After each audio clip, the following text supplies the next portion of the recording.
conversion of galvanometer into ammeter. Derivation. So I'm student of class 12 and going to tell you about this derivation. So listen carefully. Firstly, I'm going to draw a diagram which is related to this topic. तो पहले तो diagram को बहुत ही सावधानी से, बहुत ही सतर्कता के साथ, बड़े ही प्रेम से बनाएंगे, ठीक है। ये हम अम्मीटर का डायग्राम बना रहे हैं।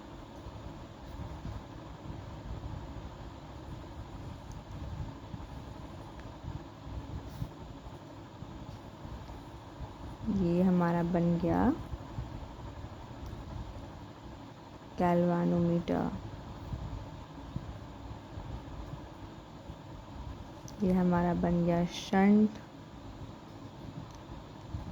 एंड यहाँ पे करंट हमारा आई है और यहाँ पर है आई जी। यहाँ से करंट आ रहा है, यहाँ से जा रहा है गैल्वानोमीटर में। तो यहाँ पे हम लिख देंगे आई माइनस आई जी और ये है हमारा अम्मीटर। ओके, सो अब हम डेरिवेशन करेंगे। तो potential difference across galvanometer is equal to the potential difference across shunt. So guys, पहले ना मैं आपको कुछ इंट्रोडक्शन दे देती हूँ कि सब है क्या। देखिए, जो गैल्वानोमीटर है हम उसे चेंज कर रहे हैं, कन्वर्ट कर रहे हैं अम्मीटर में, यानी कि उसको हम उसकी प्रॉपर्टीज़ को कुछ ऐसा बना देंगे कि जो हमारा गैल्वानोमीटर है वो ऐसा अम्मीटर बिहेव करेगा। तो अम्मीटर होता क्या है? So listen carefully. Instrument which is used to measure current, that is known as ammeter.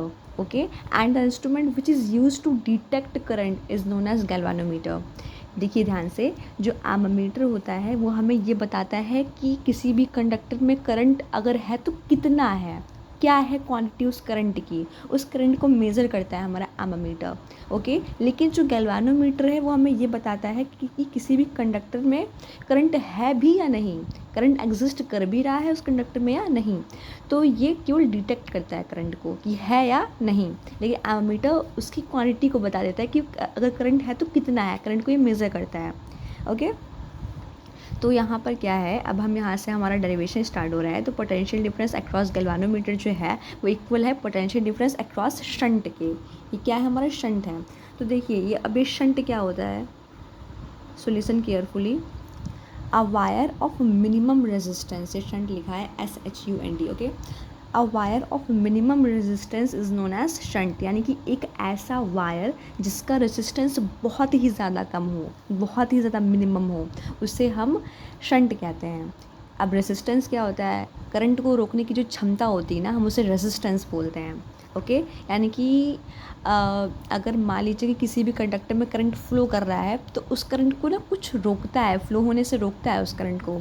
तो जो प्रॉपर्टी होती है किसी भी कंडक्टर को, करंट के फ्लो को रोक पाने की जो क्षमता होती है, जो प्रॉपर्टी होती है, ये जो गुण है, हम इसी को रेसिस्टेंस कहते हैं। ओके, तो अब यहाँ पर हम इसका फॉर्मूला लिखेंगे, देन हम इसका फॉर्मूला लिखेंगे। So now continue, I G into G is equal to I minus I G, bracket के बाहर शंट, ये मेरा आई जी है। ओके, उसके बाद I G into G is equal to I into S minus का आई जी इंटू एस। अब हम क्या करेंगे, हम क्योंकि हम कॉमन ले सके इस वजह से इसको इस तरफ ले आएंगे। ओके, ये हमारा नेगेटिव इज इक्वल टू के साइड है तो हमारा नेगेटिव है, जब इज इक्वल टू के साइड आएगा तो पॉजिटिव हो जाएगा। आई जी इंटू जी प्लस का I G S is equal to I S. Okay, अब देखिए जो हमारा आई जी यहाँ पर भी है और आई जी यहाँ पर भी है, तो हम इसे आराम से कॉमन निकाल लेंगे। तो क्या बचेगा, G प्लस का S यानी कि shunt is equal to I S.